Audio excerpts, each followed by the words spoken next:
I'm Lizzy with Long Distance Gamers, and today I'm going to be talking about Wild Serengeti. Welcome to Wild Serengeti, where we will be arranging animals in various scenes in order to get victory points. So there are a few different scenes that you have to pay attention to. These are just how you arrange animals. You just need to have them in adjacencies. So this elephant would need to be in one space, and these other two animals would need to be in the spaces surrounding it, with paying attention to, if you notice these icons, the elephant and the giraffe must also be in a grassland area. Terrain, they can be anywhere on the board, but a zebra will need to be in a water, a rhinoceros in a tree, and the hyena also in a water. And then this straight line adjacency, it could either be up or down, and it could be either way. So it could be with this guy down here and the cheetah way up there, or vice versa. And they can be spaced right next to each other, have spaces in between, or even have animals in between. It's just you have to have them in that order itself. And then if you do complete scenes, you do go ahead and get symbols up here that you will be able to utilize for the rest of the game, as well as an immediate thing down here, whether it's victory points, or sometimes you can get this marker, which is the visualization effect marker, which these visualized effect markers can make it so that you can disregard one of the landscape requirements. So you would just need to have the elephant, giraffe, and the bison, but you don't need to have the giraffe in the grassland anymore. Or you could do it on the elephant. You could, of course, do however many that you need, so you could use two to disregard both of those. But how you get animals onto this board to begin with is with these discover actions. Every one of them has a 1. If you have 4 or more, well, if you have 4 players, you can have another spot that can hold 1 for 1 money, or anybody could come here for 2. So this being left open means that it can have any number of players, but it's twice as expensive. There's one of those spots for all the different groups of animals, because there's 3 in each group. And then you could also come down here, and if you're playing with 3 players, 3 or 4 players, these 2 would come off.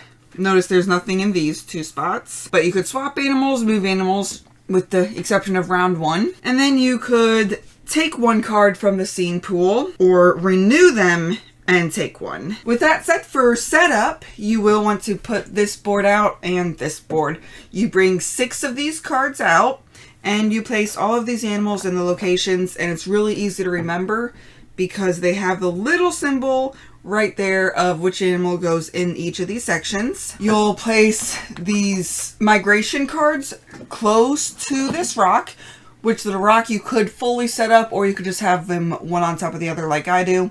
You'll pull out 2 of these symbols for scoring. So we will want to pay, in this game, close attention to zebra and the wild berry. And then every player is dealt 8 cards of the normal scene cards, and they choose 4 and keep them. And then everybody gets 6 coins, as denoted right there. And then if you are playing with these specialist cards, you will give everybody 3 of these. They will choose 1. And then if there is something that you get at startup, like for the veterinarian, you would go ahead and gather those resources as well. For remote play, it is the exact same way with the exception of this deck. If you are the side running the game, you shuffle them up like random and hand them out to everybody. If you are the remote side, then what you do is the running side will tell you your cards, and what is great about this is everything is numbered, and they are of course unique numbers. So you can pull these out by the numbers they state. You pull the 8 out from these and then keep the 4 based on what they say. And then what I do is I separate these cards out by 25. So 1 through 25 would be here, 26 through 50, so on and so forth. There's about 175 cards in the deck, so that one gets the last of those. And then you're ready to start playing. The only time is whenever you hand cards out, is you will hand cards out to the players, and the running side will just state what numbers each player gets. Once everybody decides what they're keeping, you just say, hey, I've decided. Once everybody has stated that they've decided, then you reveal and you do a little bit of cleanup, and then you're ready to actually start playing the game just like normal. And then you also give a first player token to a player, and they go ahead and do first player. So if this is Kitty, she would go ahead and be first player, and she would basically say where she wants to go.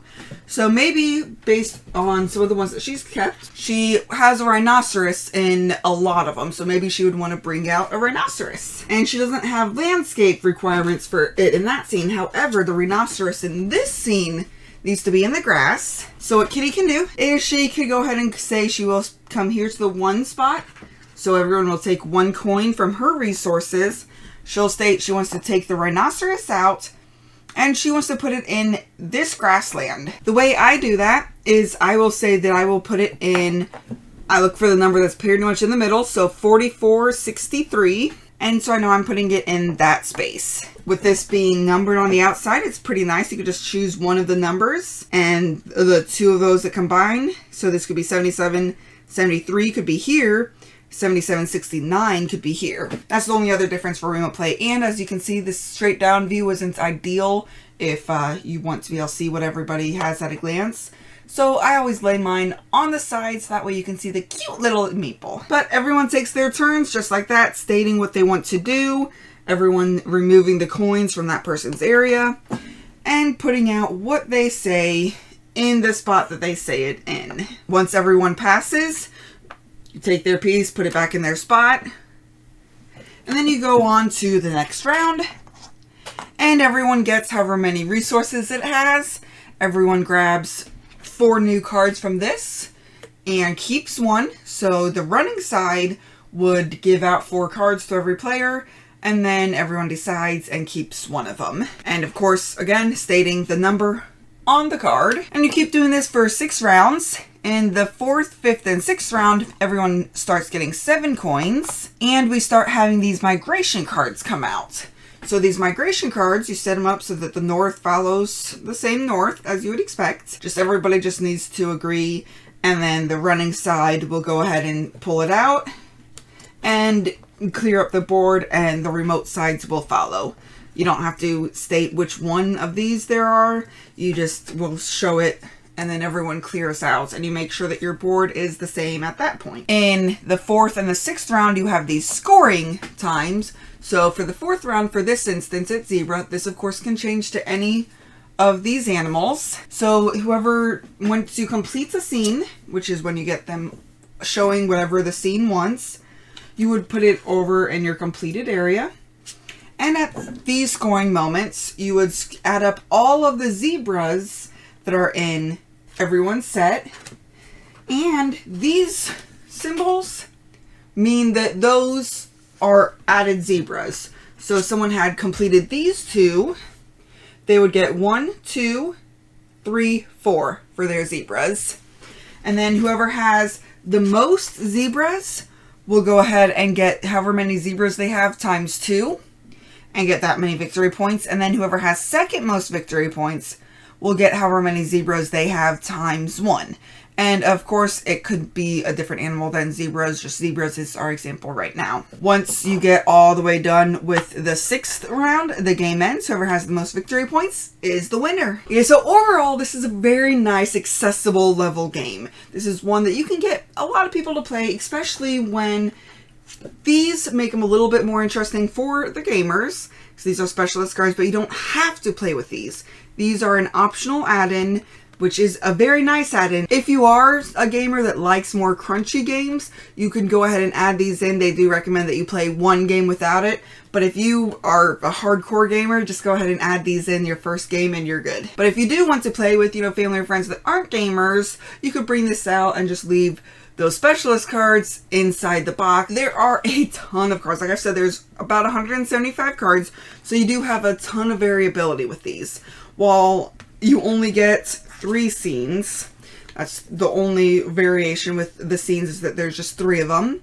You have to do one of these, whichever the card states, and then the rewards can be slightly different. So like this one, based on however many of these symbols you got to choose whichever one you have the most, divide it by 2, and that's how many victory points you get for this card.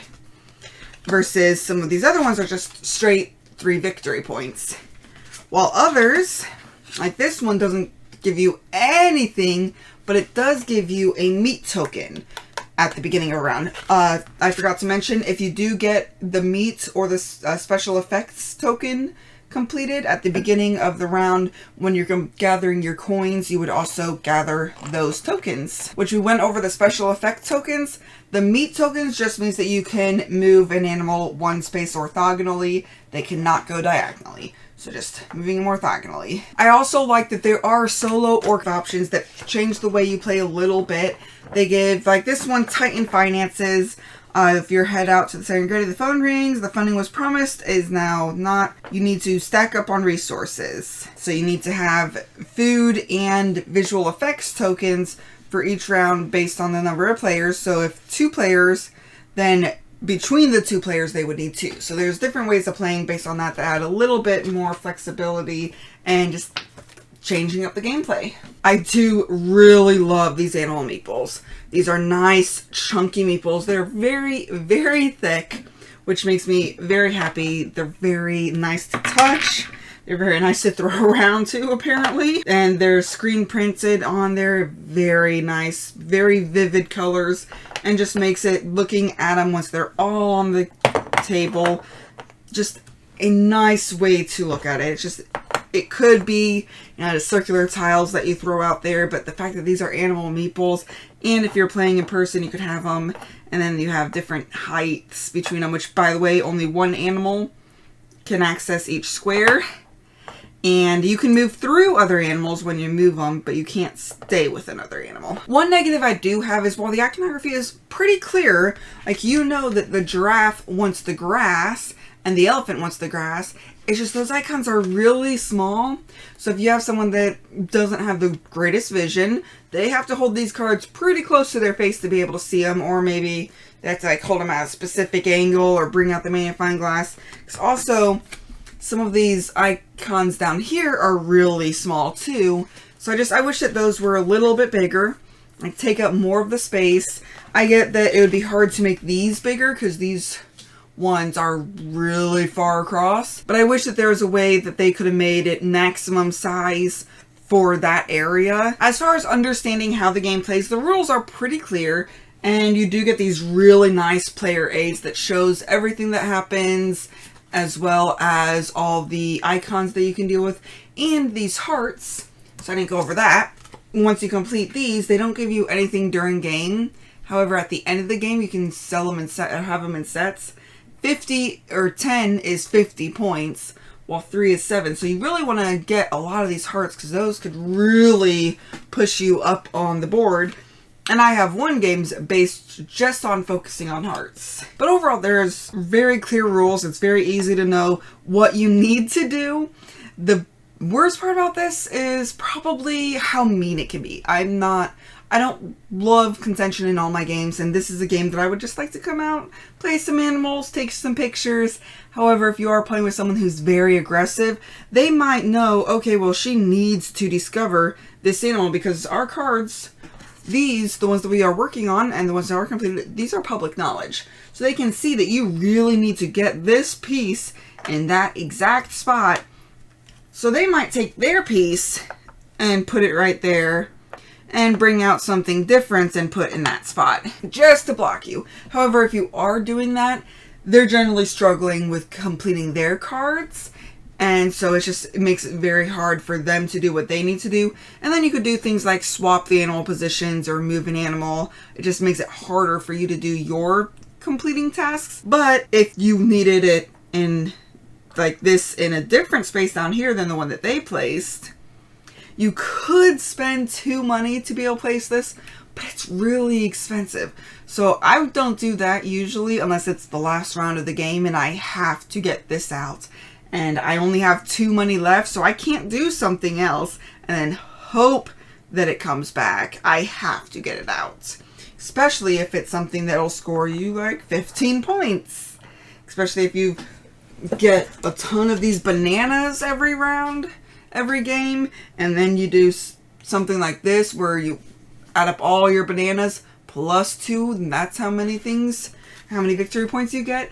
That could be a huge amount at the end of the game. So getting that vulture in that exact location is very important. I would prefer it to have been a little bit more open, maybe having these be open at 3 players instead of 4, and then having these open at 4 players instead of 3. That might have made it feel a little bit better, but it's still, at 2 players, it is a fantastic game. You rarely, if you have someone in your way, you know they have to come out that next time. Like, you can't stay in the same spot and just keep shilling out 1 coin and keep placing animals out. You have to move. You could move down and get $2, but that's really expensive. That part is nice, that if you are playing in a 2-player game, you know that they're going to have to move. And then in a 4-player game, there's 2 spots, so that can be a little bit more open. These specialist cards, they're really nice. Like, you can have different people, different ways of playing the game, and it gives you a little bit of focus in addition to your 4 cards of the game.